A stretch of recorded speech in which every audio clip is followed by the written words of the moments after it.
Ferme les yeux un instant. Imagine la Renaissance. Des villes en pleine effervescence, des rues animées, des ateliers qui sentent l'huile, le bois, la peinture fraîche, des palais, des mécènes puissants, des artistes en quête de reconnaissance. Et au milieu de ce monde en train de renaître, un homme. Il observe, il note, il dessine. Tout. Les visages dans la foule, les muscles sous la peau, les oiseaux dans le ciel, l'eau qui coule le long des pierres. Il ne se contente pas de regarder, il veut comprendre. Comprendre comment bat un cœur, comment fonctionne un bras, comment un oiseau quitte le sol, comment naît un sourire. Cet homme s'appelle Léonard de Vinci, peintre de génie, inventeur obsessionnel, esprit libre, un homme qui voit plus loin que son époque. Son œuvre est célèbre dans le monde entier, mais son mystère l'est tout autant, car Léonard n'a jamais cessé de chercher. Et peut-être que c'est là sa plus grande invention.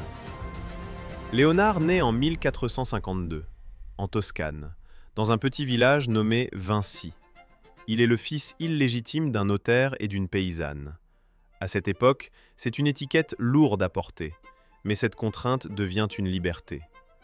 Léonard ne suit pas le parcours classique.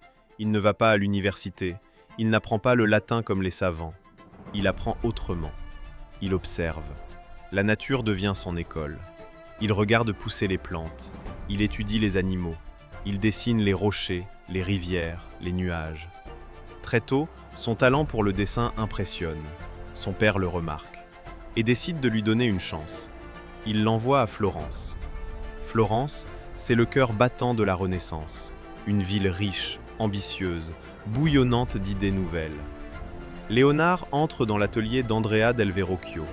Là, il apprend la peinture, la sculpture, la perspective. Mais très vite, il se distingue. Il observe mieux que les autres. Il comprend plus vite. Une légende raconte que Verrocchio, après avoir vu un ange peint par Léonard, aurait décidé de ne plus jamais peindre. Vrai ou non, cette histoire dit une chose essentielle. Léonard n'est pas un élève ordinaire. Quand Léonard peint, il ne cherche pas la beauté idéale, il cherche la vérité. Il observe les visages, les regards, les gestes. Il sait que le corps humain parle sans mots. Un froncement de sourcils, un coin de bouche qui se lève, un regard qui hésite. Pour Léonard, un sourire n'est jamais figé. Il est vivant, changeant, mystérieux. C'est cette obsession qui donne naissance à la Joconde. Un petit tableau, presque discret, mais un mystère immense. Qui est cette femme? Pourquoi ce sourire si étrange?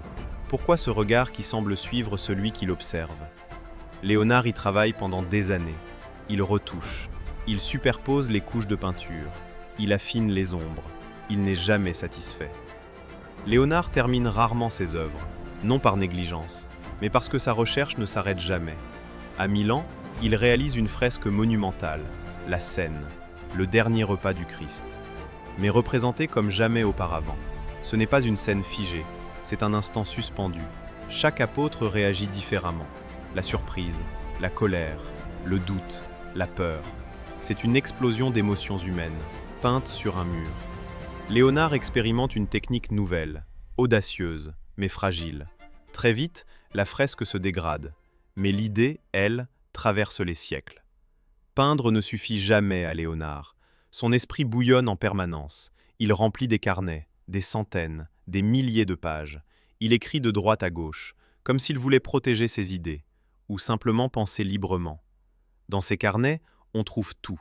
Des machines, des ponts, des systèmes hydrauliques, des armes de guerre, des villes idéales.